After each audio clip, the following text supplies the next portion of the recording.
At eto pa, isang fake news pa ho nila. Ewan ko kung ano pumasok sa kukote nitong attorney na to, si Harry Roque. At pati po, mga kababayan, yung South Korea, nadamay. No? Asan ba yun? O eto, pati ho ang South Korea, nadamay na kay Harry Roque. Bossing, ituloy-tuloy mo na lang yung pagtatago mo. Halatang stress na stress ka na. Halatang kung ano-ano na lang po ang pinagsasasabi ni Attorney Harry Roque, mga bossing, kulang na po siguro sa subo. Huwag kayong mag-isip na kung ano-ano. Kung ano yung sinasabi kong subo. Oh. Si Harry Roque, siyempre, tao din po yan, sumusubo yan. Ng pagkain, pare-parehas naman po tayo kumakain. Saan mo padadaanin yung pagkain? Oh. Baka dahil po, ibig ko sabihin, kakatago, ayun, hirap nang makakain, hirap nang makasubo, mga bossing. Kayo kung ano-ano yung iniisip nyo eh. Oh. Siguro, kulang na po sa pagsubo. No? Kasama si AR de la Serna. Oh. Siyempre, executive EA, number 3 niya, si AR de la Serna. Masaya siyang kumakain. Sabi nga, di ba? Isa si AR de la Serna. Hindi isa. Siya ang favorite ni Attorney Harry Roque bilang EA. Kapag kasubuan, siyempre, baka ganado po si Attorney Harry Roque. Subuan ng pagkain kung ano-ano iniisip nyo. Si AR de la Serna nga, di ba? Ang pinili niya na magi-injection ng ano sinasabi nyo, Burat? May mga nanonood na bata, wag kayo mag-comment dyan nun. Huy, injection ng insulin. Kung ano-ano kino-comment nyo dyan. Huwag kayo magko-comment nung ganun. Injection ng insulin. Mga kababayan, ano ba sabi ni Harry Roque? Mga kapatid na South Koreans. Lahat na lang kapatid no? Parang si Bato de la Rosa. My kumpadre. No? I congratulate you na manalo daw po sa pagka-presidente si Donald Trump. Kumpadre niya no? Samantalang nung panahon na nakaupo si Donald Trump, yung unang pagka-presidente niya, panahon din po nung natanggalan ng US visa si Bato de la Rosa. Nagpapalakas. Harry Roque, mga kapatid na South Koreans, salamat at ginagaya nyo kami ngayon dito sa Pinas at pinapaalis ang nakaupong presidente. Iilan-ilan lang kayo. Doon po sa South Korea, mga bossing, eto, konti lang po yung ko dito, yung informasyon po. Pero, ang sinasabi po, doon sa South Korea, mga kababayan, majority ng mamamayang Pilipino ang nagpapaalis kasi nasa minority yung presidente, mga bossing. Dito po, baliktad mga boss, ang nagpapaalis po sa ating presidente, sila po, no? Yung mga napasubo, ito naman si Henry, bigla-biglang nagko-comment. Nababasa ko tuloy, ang mga nagpapaalis po ng presidente ng Pilipinas, yung kagaya po ng grupo ni Harry Roque. Maliit pa po, minor na no? Ano pa pinakamaliit sa minor? Micro. Diba? Micro. Wala na. Iilan-ilan na lang ho. Hindi umabot sa 0.5% ng populasyon ng Pilipinas. Unlike doon, kabaliktaran ho. Madami ang nagpapaalis doon. Dito sa atin, kayo. Na pag tumawag ang dating Pangulong Duterte na mag-isog-isog kayo, na lumabas kayo at samahan yung mga nagmamautog, hindi kayo nagsisipunta. Pinapapunta kayo, dating Pangulo, uugod-ugod na hirap ng magsalita. Isog ka ba? Isog ka ba? Isog ka ba? Ganun na ng ganun. Wala. Mas pinupuntahan nyo pa. Ayan na, di ba? Nagsisidatingan na kayo dito sa live ko. Mas mahal nyo kasi ako. Di ba? Ayan asa naman kayong ma-impeach si BP. Hindi ngayong taon. Next year yan. Pagkalaglag na si Bato, si Bungo, yung mga Cayetano, sila Tolentino, sa pool yan. Kaya nga sabi siguro ng presidente, Wag nyo nang anuhin yung impeachment na yan. Mas madami pang um, mahalagang kailangang tapusin. Pagkakaintindi ko doon, wag muna ngayon. Next year na, pagtanggal na sila Bato, no? Andali na niyan. Bakit po? Shoot na sa banga sa Kongreso eh. Sila Jerbil Luistro, tingin mo hindi babalik yun? Hindi maibabalik sa Kongreso yun? Napakagagaling ho. Sa Senado, si Bato, nasaan si Bato ngayon? Nasa top 12 ba? Wala. Di ba? Si Tolentino, nasa top 12 ba? Wala. Yung mga Cayetano, nasa top 12 ba? Cheche Boreche 2.0, shoutout sa iyo. Wala. Si Jimmy Bondoc, nasa top 12 ba? Wala.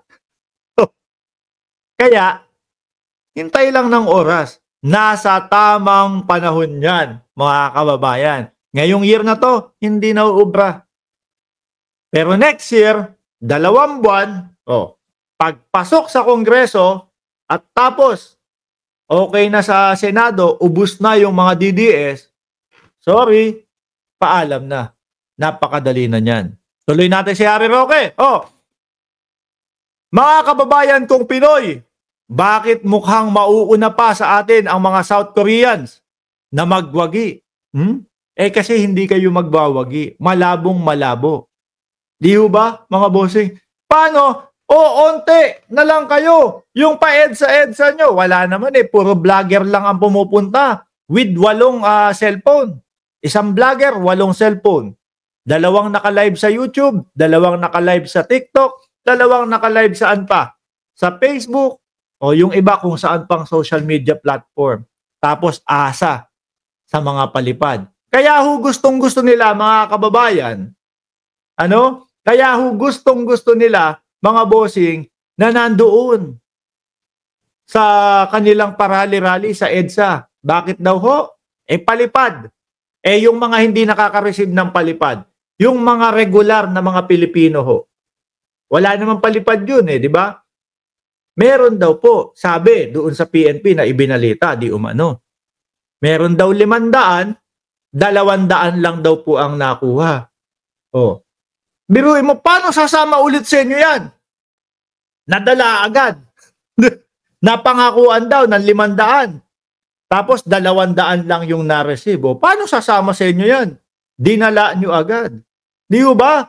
Huwag kayo maingay, nandito na si Mando. Sabi niya, pag nag-declare ng martial law si PBBM, lalo silang nalintikan. Correct. Yung mga government supporter, yung mga kakamping po, baka sabihin, Pangulo, okay kami na mag-martial law.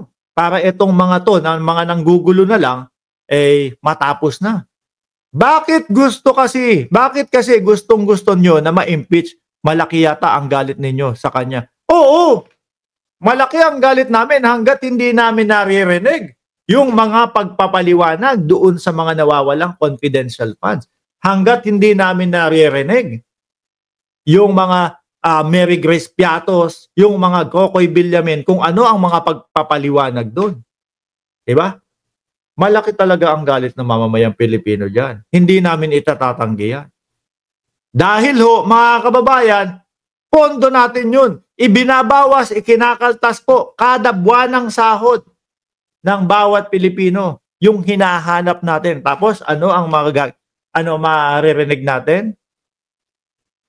Kung ano-anong alibay po na hindi makadating sa mga investigasyon po. Meron pa nga akong narinig dyan, baka mategi na daw po si Lopez o si Acosta kapag pina-attend pa daw po ng hearing. Biruin nyo yun, mga kababayan. Halata po na may mga itinatago ito. Si Acosta, bakit? Nadudulas Talagang andalihong paaminin ni Acosta, mga bossing. Kaya nga po lumabas yung pangalan na La Chica, di ba? Shirley Fernandez, yes, I agree. Mag-martial law na lang si PBBM.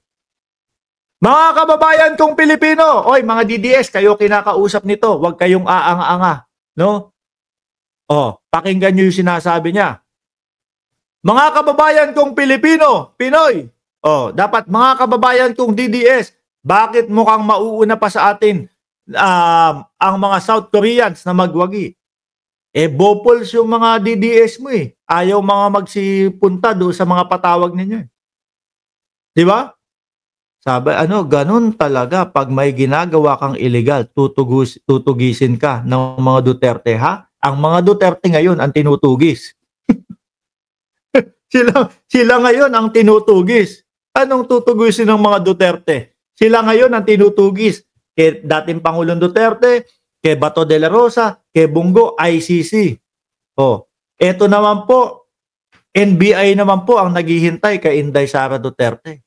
At ang mamamayang Pilipino, nasagutin po yung mga tungkol sa mga pondo at budget. Mga Duterte ang tinutugis ngayon. Pinagkakakana mo dyan.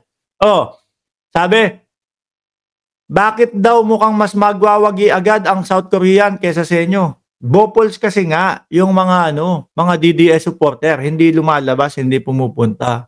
Kasi mga pang-keyboard lang ho, di ba? Buti na lang, magtitipon-tipon na ang INC. Sali na ang lahat. Oy, wait lang, Harry Roque. Yung pagtitipon po ng Iglesia ni Cristo na in-announce po, para po sa pagsuporta kay Pangulong Bongbong Marcos na wag mangyari yung impeachment.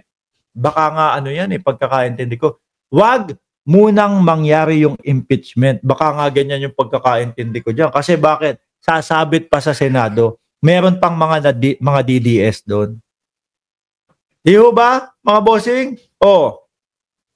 Ngayon, doon sa mga kaibigan, kapatid natin na mga INC, na mga sasama diyan sa pagkilos na yan, sa rally na yan, na pagsuporta pa din sa ating Pangulo. Pag may nakita kayong mga DDS na nakisali sa inyo at ang placard, BBM resign, binababoy ang inyong rally nun. Dahil 100% na naiintindihan namin na yung rally na yun ay upang sumuporta kay Pangulong Bongbong Marcos na wag nang dumiretso sa impeachment. Kapag hinaluan yan, BBM resign, BBM bangag, binababoy ng mga DDS yung inyong pagtitipon. Iniiba ng DDS ang inyong pakay sa rally na yun. Kasi ganyan po talaga mangyayari, mga kababayan. No? Ganyan. Sabi ni Kitchen, refacing Pinoy. Hindi ka man sigurado, Mr. Mark, kung ano ang impact ng INC. Saan? Ang sabi nga, nakasuporta kay Pangulong Marcos na wag nang i-impeach si Inday Sara Duterte. Yun din ang sabi ng Pangulo, wag i-impeach si BP Sara. Atupagin yung mas mahalagang mga bagay. Di ba? Yun ang pagkilos ng INC. Kaya ang nakikita ko dito, mga bossing, sasamantalahin po yan ng mga DDS. Di ba? Kabayan ko, kapatid ko, sasamantalahin yan ng mga DDS. Ano ho ang gagawin? Makikisama ho sila dyan, mga bossing. Makikisama sila kasi mukhang madaming sasama doon sa pagkilos na yon. Na ang pakay uulitin natin, na ang pakay ay pagsuporta po kay Pangulong Bongbong Marcos na wag ma-impeach si Inday Sara Duterte. Muna. Muna. No, bakit to? Sabit nga muna, sasabit pa din sa Senado No? Kaya pagkatanggal na nung kay Bato, pag wala na sa Senado si Bato, wala na sa Senado si Bungo, yung mga Cayetano, sila Tolentino, pag hindi nakapasok si Philip Salvador, mukhang hindi naman makakapasok yung si Philip. Mukhang walang pupuntahan yung kandidatura nun. Hanggang ngayon hindi ko nakikita sumampa man lang sa top 20. Sa top 20 na lang yun, mga kababayan. Partida pa, ta-artits pa yan. Iyo ba? Sabi, safe message lang po ng iglesia namin na hindi offending sa presidente. Let's say, pagbigyan natin ang iglesia. Ano pa magagawa ng iglesia? Nakaupo na ang presidente. No? Mas madami pa din po ang mamamayang Pilipino ang nakasuporta sa presidente. Yun na lang po, rektahan tayo. Ano ang magagawa ng iglesia? Nakaupo na ang presidente. Nakikita ng sambayan ng Pilipino nakikita ng 15 million na mga kakamping na tama ang ginagawa ng presidente. Nakikita ng 32 million. O sabihin mo na, kalahati na lang. No? Kalahati na lang. Hatiin natin dahil may nagsasabi, binoto namin si BBM pero Inday Sara kami. Kalahatiin na lang. O, 15 million na naniniwala po galing sa kakamping at kalahati, 15 milyones. Galing sa ano? Galing sa government supporters po. Galing sa boto ni BBM. Kalahati lang yan, ha? Oh. Paano naman din yung mga DDS? O, wag na natin sama yun. 'Di ba? Kunyari na lang, solid pa din yung mga DDS na walang bumabaklas diyan kunyari. Ano ang magagawa? Malamang magkaroon ng rally, wala pa din po magagawa eh. Mas majority pa din po ang sambayan ng Pilipino na gustong ipaalam sa lahat na nagtatanong tayo, no? Saan napunta yung pondo?